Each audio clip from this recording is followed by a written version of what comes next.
welcome to, I don't even know what this podcast would be called, I guess we'll figure that out as we go. I'm Alex. And I'm Chris. Alright, and so I guess we're going to talk about lots of different things. We've been nattering for a little while now and come up with the idea that we should be doing podcasts. Well, we'd just like to basically share some of the ideas that we're coming up with and subjects that we're interested in. Yeah, such, music and the good old THC. Tiny bits of politics, maybe, not too much. Conspiracy. Corruption. Conspiracy, absolutely. I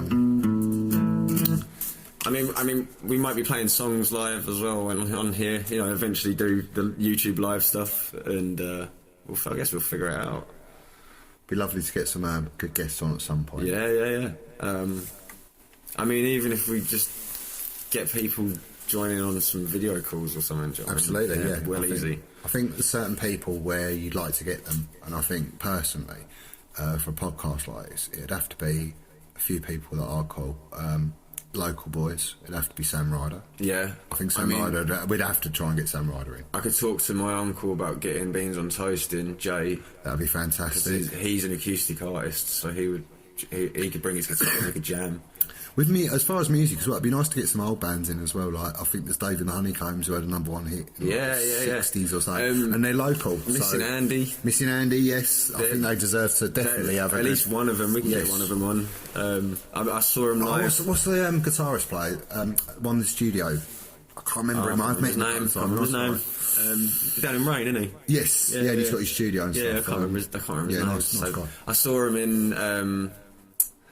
what's the place in George Yard opposite Pound World? Quadrant.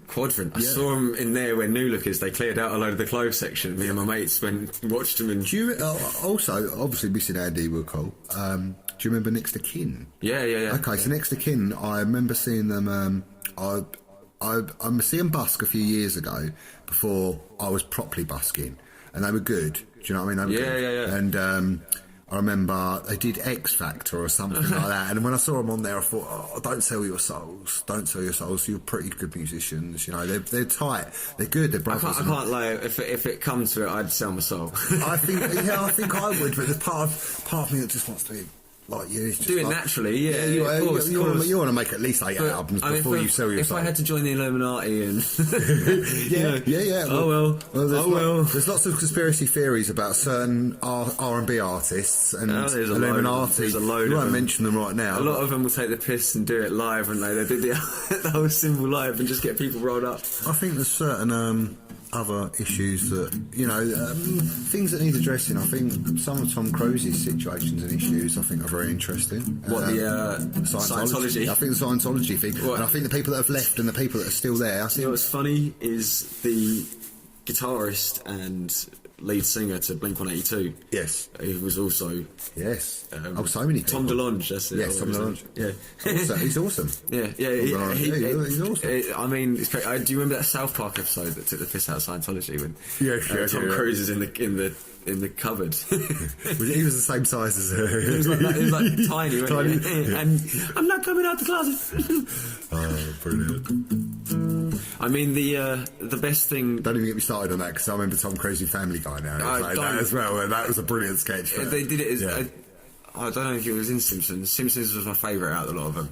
Simpsons and South Park were the two best. So Simpsons, I will agree with you to the first season about 15, and I think the new stuff. It changed, but Family Guy was the same. It was brilliant for the first, how many seasons? Maybe 8. I got well bored of the first seasons because I saw him so many times. Yes, me too. And I had a girlfriend, ex-girlfriend, obviously used to repeat watching. Yeah, so did I. And Friends was another one. Friends was tight. I used to love Friends. Whatever people say about Friends, and we're not just talking this now because of the situations with Matthew Perry and stuff, but Friends, as far as one-liners, expressionate acting and things like that, they had it down to a T. I can't think of anything funnier, American-wise. People can say Frasier and all them others. The only other one that has ever stood up in kind of a similar way to me was It's Always Sunny in Philadelphia. Yes, I need to delve into that. It's like 17 seasons, and it was so natural. Everything they did was all kind of just improvised and natural. It was so funny. See, it's weird. obviously because we're a bit English, we don't appreciate quite as much. But there's certain English things like the royal family was fantastic. That was brilliant. That brilliant. to have a show where people, yes, again, you know, certain. Little Britain, man. Little Britain again, yes, that was groundbreaking. Catherine Tate. Did you ever watch Come Fly With Me? Yeah, that was fair as well. Yeah, they come to the airport and Matt Lucas. Royston Vasey. Royston Vasey, League of Extraordinary Gentlemen. Yes, brilliant. My God. Such good acting. Actually, what's funny about that as well is I watched the film that you're not from round here. I've never caught the film, but yes, I'd like to. There's so many films I haven't seen. I haven't seen the Catherine Tate film as well because I don't want to spoil the illusion of my memory. The film's about but the Keith Lemon film is quite funny. I mean, I got bored of Keith Lemon so quick. So did I, but what was it? Bo Select. Bo Select. That was it. Yeah, him and Ali G. That was Channel 4 telly. Oh, Face Jacker and Phone Jacker. Oh yeah, all of them films. In-Betweeners. They're all fueled films. Yeah. I'll be honest. And TV series, I wouldn't sort of. I call that the South Park era. It's the ruthless aggression, Jackass, Attitude era, Dirty Sanchez, all them ones. If you look at WWE at that time, it was Attitude era and ruthless aggression. Yeah, it was John Cena, Hulk, Kurt Angle, Steve Austin, all them lot, Booker T.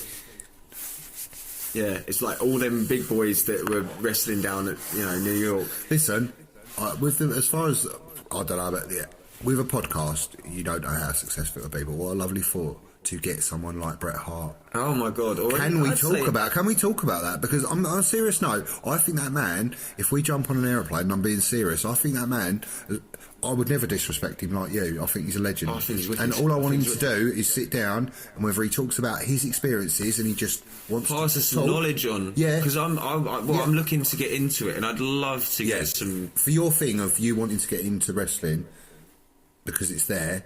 I think doing podcasts as well, because we are such huge fans well. I think Bret Hart, someone like that. Do you remember Maven? Do you remember Tough Enough, the TV show that WWE did where they were doing the open competitions for people to come in? What era was that? Like Attitude Era sort of time. You know me, I'm a bit more. Well, all right. Well, so they did a TV show. So they'd come in and they would just practice wrestling. They'd all practice wrestling. They get kicked off the show one by one. Yeah. And that was kind of it. But the guy called Maven won it, and he does a YouTube channel at the moment, and he's like one of the most open wrestlers about all the answers that he gives. Retired wrestler now? Yeah. 60 maybe or something? No. He's I'd say in his 40s. Oh, okay, cool. But he's an open. Do you know what I mean? I can't remember what they call it. He's a free agent. Do you know what I mean? But he can wrestle in any circuit, basically. Yeah, kind of. Yeah. I think his last match was a few years ago, but he's very open about his time in WWE and like what happened and payment, like how much wrestlers get paid. And this. I think as far as wrestling goes, for my era, it's slightly different to yours. Obviously, I'm Hulk Hogan, Bret Hart, etc. And yours is more Stone Cold. I was Stone Cold. Mankind, maybe. Mankind. It was Undertaker versus Mankind. Like for me, like my pinnacle for my childhood was Undertaker, Mankind getting thrown up through the Hell in a Cell. Yes, yeah. Right, that was for me. That was my pinnacle moment. And the tables, ladders, and chairs. The first ladder match of the Hardy Boys, the Dudley Boys, and Christian and Edge. That was kind of, and then Rey Mysterio. It was a good era. I just didn't catch too much of it because I remember being of an age where I was just out all the time. But when my first memories, I don't know about you, of wrestling was I literally went to America. I was about 9 years old. I'd seen a little bit of English wrestling, and I remember the Big Daddies, etc., the Giant Haystacks. But when I went to America, we put American telly on, got into the hotel, etc. And I remember Macho Man. Yeah. And I remember Demolition. I remember Hacksaw Jim Duggan. I remember the British Bulldogs. It must have been 1987. I believe. Crazy. I wasn't even born. I wasn't even an idea. 1987, and I saw them and the bright lights. And let's be honest, wrestling before that, was still not quite mainstream. It was very. It was tight. only just getting in. It was and when I tight. saw that, it was No, it's blew because my mind. Vince McMahon Jr. stepped in. Yes, he did. Because yeah. it was stepped away from WWF to WWF. It was literally, I think, about 1986 onwards, you start seeing the foundations being built. Yeah. Like, don't get me wrong, there was great wrestlers before that period, but as in money and people wanting to watch. I'll be honest. I think Hulk going to WCW and starting the Monday Night Raw. Yeah. Do you know what I mean? Like that was like the invasion angle. Yeah. Like DX and Yep. all of that. That was like early days for me. Yes. Like because that was Hulk Hogan transitioning into This the is New the Boys. difficult things. That was late days for me. Yeah, see, this So, is. yeah, I'm that's trying, weird, I'm trying yeah. to find that middle ground. Even Big Boss Man was involved. Yes, he was more okay. of a stealth SWAT sort of. Davey Boy Smith. Yeah, he was. Yeah, I've got such a soft spot for him. Like, such a soft his spot. run during that time for me was a bit weak. I watched all his old matches, his original matches, and they were beautiful. The problem is, I watched documentaries about him, and as you know, his injuries ravaged his body. Crazy. But that man he somehow managed with injuries to take steroids, granted, and pain-killing drugs. He got muscly again when he lost all his muscle, and he could still wrestle. He was never what he was, but I'll always respect him for that, because even though he shouldn't have been doing the drugs, that was his choice. But that man could still No, but it's the same as all wrestlers. wrestle. It's the same as all wrestlers. Like I hate.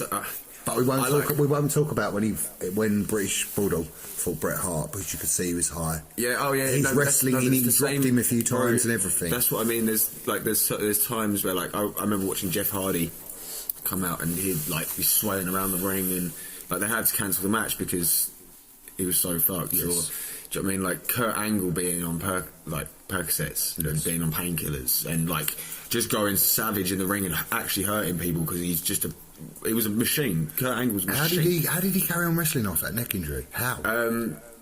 With persistence. I mean, you've seen the thickness of his neck.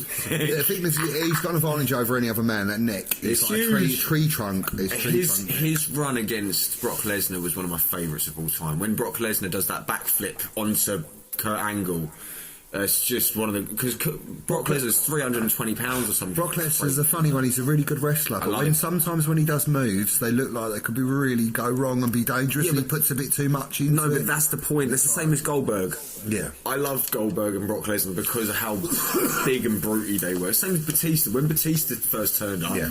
he was this big machine, and he'd like come in doing his machine gun thing, and like I don't know.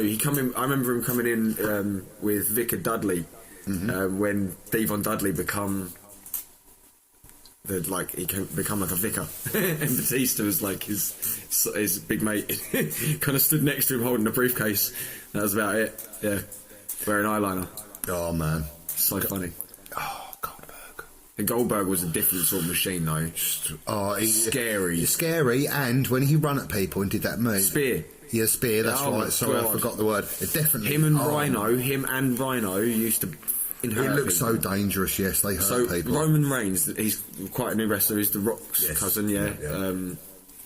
Afa's son. Yes. Not Afa and Sika. Afa, yeah, Wild Samoans, Yeah. yes. So Afa's son. Samoan SWAT team. Yeah. So yeah, he does the spear now. Like Yeah. that's one of his moves, and he does. Because he's so big as well.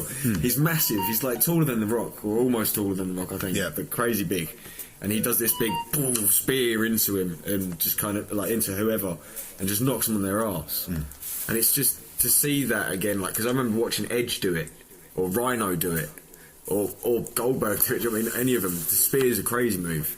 I think, personally, the wrestling thing is such an amazing thing. We've taken up over our mini podcast with just it, with but, it, yeah. but at the same time, it's going to be a big subject. Old school wrestling. We are going to We'll talk. come back to it. I don't know. We haven't technically talked about this, but I wouldn't mind covering a little bit of boxing as well. Yeah, man. And some of the heavyweights were the hype. I and all gave that. up quite a few years ago because Yeah. it become a numbers game. Oh, absolutely. I think, but the corruption at the moment is with boxing, and I'll keep it quite brief for now. There's certain people that are ranked in the top 10 that shouldn't be in the top 10. Yeah. Same as UFC. There's certain people where it's so corrupt in boxing, and that people are hand-picked. People fight people that they know that are going to win, that are going to boost their record. So you end up with 59 wins etc., etc. But really, they avoid it, overshoot it. Yeah, well, that's apparently all we've got time for tonight, so God I'm going damn to it. say goodnight, or we'll carry on and do Night, another people. one.